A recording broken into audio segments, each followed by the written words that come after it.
Welcome, everyone, to the School of Greatness podcast. We've got the legend, Robert Kiyosaki, in the house. Thank you so much for being here. Super excited about this. Well, thank you. People say I'm a legend in my own mind, you know. and my reply is, you may as well be a legend in your own mind because you're not a legend in anybody else's mind. Hey, you got to believe in yourself if you want to create great things in the world. At least you've got to believe.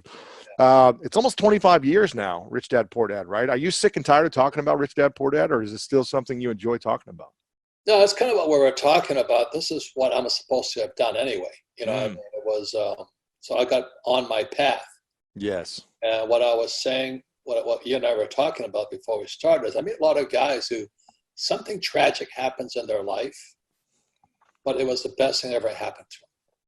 Like I had a friend who was a Olympic snowboarder, and he did one of those goofy things those guys do, and he shattered his body. Oh. And nobody could heal him. So he became an acupuncturist. And the guy is the greatest. He found this real gift. It's not snowboarding or whatever he was doing. He's a healer. Mm-hmm. And he uses acupuncture, you know, and he heals people. He's unbelievably good. But if he hadn't crashed, he wouldn't be where he is today. Yeah. What was the big tragedy in your life? Oh, there's every other day. This every other day. What was the big tragedies? What was like the big aha moments where something bad had to happen for you to say, "Oh, let me wake up and take down this path"? Oh, there's a lot of. I mean, I really was as an entrepreneur. My biggest failure was that I was successful in my first venture. I was about 25 years old, and I started a nylon and Velcro surfer wallet business. And everybody said, "Well, why are you doing that?" I said, "Well, I don't know what else to do, you know." Right. And I used to make nylon wallet. I went to school in New York at a military school and a sailing school. So I used to sew these nylon wallets out of sails. So when we're looking for an idea for a product, you know, the product sucks. The product doesn't really count. I just needed to start a business. So I was working at Xerox at the time in Honolulu, and I showed this little wallet to my two partners, two criminals. But anyway, so we came out with these nylon wallets. We had them manufactured in Korea, and nobody would buy them. So I have 100,000 wallets in a warehouse in New York. I'm in Hawaii, and my friend and I are going door to door trying to sell these stupid. No way. And everybody kept saying, "Are you shitting me? What are you guys doing?" You know? And what happened was, because we failed at the wallet business, I was sitting in our offices in Honolulu, and then somebody says, "Hey, jogging had just started. Baby boomers are first getting into health." And they started jogging. They had the Nike Waffle and all these other good shoes. Yeah. And so this guy in Golden Gate Park goes for a jog. And he didn't know what to do with his key, so he put his key on top of his car tire. And he went for a run, and guess what? He came back, and his car was gone. Wow. And so the headline says, San Francisco Times says, "What does a jogger do with their key?" And I went, "Oh my God." So since I have kind of a quasi-engineering background, you know, I designed with a hook and tear method and built the shoe pocket that went on a runner's shoe. So I had this nylon wallet, now I had a runner's shoe. I mean, a shoe pocket. So I go around the world again. So we're going broke so fast. You know, we had no money. We just kept borrowing money, raising capital. But it was all good because I was learning how to raise capital. Yeah. So finally, we're desperate. We buy a full, those days, it took 4 months for an ad to come out. So we had to shoot this stupid shoe pocket on a New Balance 320 shoe. And we get it into Runner's World magazine. I think it cost me $16,000. Oh my gosh. That's a lot of money. And then we waited for the phone to ring. So we had to wait till like January, February, March, and the phone didn't ring. So we want to quit. We're out of money, you know, can't pay the rent, the repoed my Harley, and it was getting so bad. So let's give one more shot, just one more shot. So we go to New York City at the sporting goods show at the Coliseum. And I'm setting up my booth in the basement because that's all I could afford. And this guy goes walking past, and he goes, my company must be called Rippers. So I'm putting my big sign up, Rippers, and he goes, Rippers, where have you been? And I turn around and said, I'm here. No. He says, where have you been? I'm like, what do you mean? He says, I saw your ad. I said, good. My store is filled with people coming in looking for the shoe pocket. Wow. I said, call me. That's what I said. So I asked him, why didn't you call me? He says, you idiot. You don't have your address or phone number on the ad. Oh, my goodness.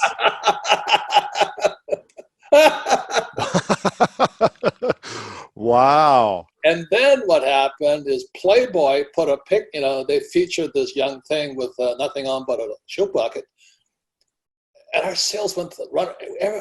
I looked like a genius. But This is where we went broke. We couldn't keep up with demand. Wallets took off. Shoe pockets took off. We were borrowing and borrowing and borrowing just to finance inventory. We were shipping all over the world. And we went broke because I kept raising money. And one day, but we were already like $850,000 in debt, which was a lot of money back then. Wow. It's a lot of money right now. Yeah, well, it's relative. Anyway, so I go back to my partner, Stanley, the accountant, the CPA, the CFO. And I said, how much more do I have to raise? He says, I think 100,000 will do. I said, good. So I go raise another 100,000, right? So I hand the check to Stanley because he couldn't, accountants can't sell. Anyway, so I give him the $100,000. Says, will this take care of the problem? And Stanley said, yes. It took care of his problem. He paid off his investors. Oh. So we're still broke. We had no money. Stanley hits the road. And that's when we went down. Stealing Stanley. I love that guy. He did me the biggest favor of all. You know what I mean? I learned so much, man. What was the greatest lesson you learned from that big success/failure? Well, just because they're smart doesn't mean they're not dishonest or crook. And I've run into more crooks. I think I hired them on intention. Until you learn your lesson, right? No. Every entrepreneur I've talked to have had somebody steal from them. Mm-hmm. I go to my doctor, and this little cutie working for him, this beautiful young woman, as sweet as everybody loved her, da da da da da da. And then so one day I went and said, well, where is she? And he goes, where is she? Well, what she did, because she's tech savvy, she rigged the invoicing on their computer. So, 20%, like 90% went to the doctor and 10% went to her. Wow. And so she heisted. I said, that little sweetheart? He goes, smart. Yeah. And then so he called the police. And this was the interesting part. Her father was already a rich guy. Mm. And he comes in and says, I'll pay you anything, just don't send her to jail. Wow. So then that was the next thing you'll learn. Is it better to send her to jail or take the money? Wow. So she's in jail. No, just not. But what? What I'm saying is you can't teach that stuff. Yeah, you got to experience it. You got to go through it. It's right in front of you all the time. Man, what's the lesson you've learned in the last 2 to 3 years that you thought you'd already learned that you keep learning that comes the hard way? Is there anything that you still learn, or have you seen it all? No, it's as you know, Rich Dad Poor Dad is a story of my rich dad who had no education, but he grew up in business for real. He took over the family business at 13, so he kind of grew up in the real world of money. Where my rich dad was a PhD, poor, helpless, and desperate, went to Stanford University in Northwestern. Very smart guy, good guy, and all this. But as you know, teachers don't know shit. Yeah. They teach stuff. They teach stuff they don't know nothing about. Right. Well, some of them are forced. They're forced to teach that, right? Some of them try to educate in other ways and inspire. Don't defend them. Don't defend them. I don't like them. Anyway, you know what happens? When do I get in the most trouble? Is when I criticize going to school.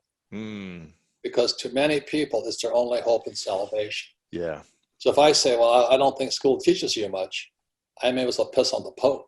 You know, they said, I know. religion. If you don't go to school, and then it tells us, well, you know, Steve Jobs dropped out. He did pretty good. Yep. Gates dropped out. Dell dropped out. Zuckerberg dropped out. Henry Ford, Walt Disney. They didn't hurt. Mm-hmm. No. So anyway, education is religion to most people.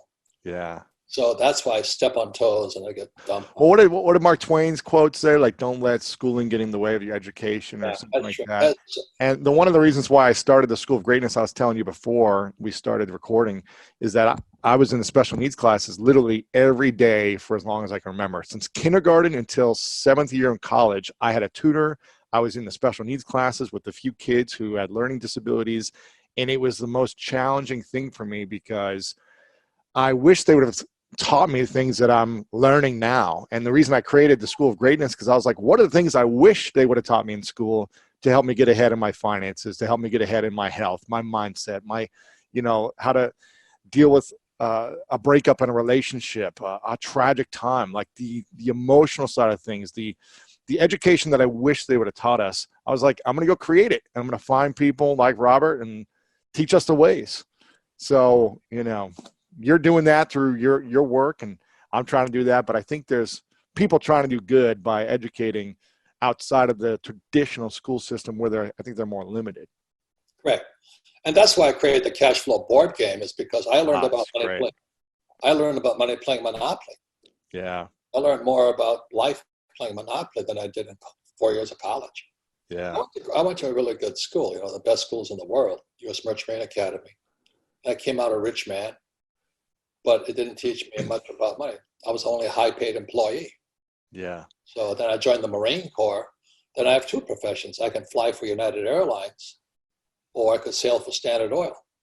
I didn't want to do either because it wasn't challenging anymore. Mm-hmm. I think if there's a lesson is that I'm looking for the challenge, and some people are looking for security. They're two different people. They're very, very. They're extremely different people. Yeah, and you talk about rich favors the bold. Those that are willing to take risks and willing to put themselves out there. Do you think you can get rich without taking risks and being bold and taking these big chances, or can you keep this security mindset and really gain true wealth? Well, many people have. You look at Cuomo and all those guys. They were born rich kids from their father. Right. Trump could have taken that path too. He was born a rich kid. So it's not. I think you're either an entrepreneur or you're not. Right. I think that's the difference. It's interesting. I never thought I was an entrepreneur until I had a big wake-up call, a tragic experience. And it was kind of like a perfect storm. I didn't know how to make $1. I was not like selling baseball cards. I didn't do the lemonade stand. I didn't try to hustle all this stuff as a kid. I literally maybe made a little bit of money in the summers just because my dad put me to work. And I had this dream of playing professional football. And then I made $250 a week. My dad got in a tragic car accident. He was in a coma for 3 months. I didn't have a college degree. It was 2008. The economy went down. I was living on my sister's couch. She was feeding me. I was making no money. I was living off 3 credit cards with student loans. And I didn't have my dad as that kind of financial safety net anymore because he wasn't able to help me and bail me out. So it was more like, what do I do? No one was hiring people with degrees at that time, even master's degrees. I didn't even get a bachelor's degree yet. And I was just like, how do I survive? So I don't think if the worst thing in my life would have happened, I wouldn't be here learning how to be hungry, how to say, I need to go survive right now and take chances. So I think that perfect storm mentality made me into this survivor creative mindset, willing to risk it all. Whereas if I had my father to kind of protect me financially or say, because he was like, you're going to take over the business, you're going to come work for me. And that was my mindset. When he kind of left emotionally and mentally, he's still alive today, but not the same from the brain trauma. It made me step up as a human being, as a 24-year-old, and say, I got to learn some stuff. And that's what I say to young people today. Look at this pandemic, this coronavirus pandemic, it's really tragic because it attacks the old guys. Mm-hmm. But even worse is the baby boomers had it the easiest of all generations. But now their pensions are gone, their 401ks are gone. Yep. Social Security is broke, Medicare is broke. So I say to younger people, this pandemic, this crisis is the best thing that ever happened to you. You think about that iPhone. You have more power in that iPhone than I had with my Sperry Univac mainframe computer. And then so when I meet people who say, oh, the economy is bad, I said, the only economy is between this ear and that ear. There's an economy out here. But this is the best time for your generation because you're tech savvy. I'm not tech savvy. Mm-hmm. This was made for you guys. The old guys like me are being cleaned out by the pandemic. Unless you have a lot of assets that are bringing you in cash. The way is clear for you. Now, the old guys are gone. They're dead. Right. What are you going to do about it? So it's really a great time. But exactly as you're talking about, the bad times are leading to the best times. That's it. Yeah. If you can see it. But unfortunately, as you know, there's a lot of your generation and younger, they'll never recover. Yeah. They're going to see this as the worst of times. I know. And they're going to reflect back to this in 5 years and 10 years and say, that's the thing that screwed me up or hurt me and be a victim to it, as opposed to saying, okay, this is happening and how can I make the most of it? And what's it going to take for me to learn a new skill or get more creative or be hungrier in this time? Or more important, who's your teachers? Who are you listening to? Well, that's why I keep saying to the millennials, they're a pack of wimps. I meet millennials who are just horrifyingly weak. Snowflakes, I call them. Yeah. They go to college and doormats. They're taught trigger events or whatever. I don't know what they say today, but they've got to have special rooms where there's no whatever. I'm going, holy mackerel. Welcome to the real world, And there's other millennials who are as tough as nails. I mean, this is the biggest opportunity they've ever had. Huge. So it just depends upon what's between this ear and this ear and what's in your heart. That's it. Yeah.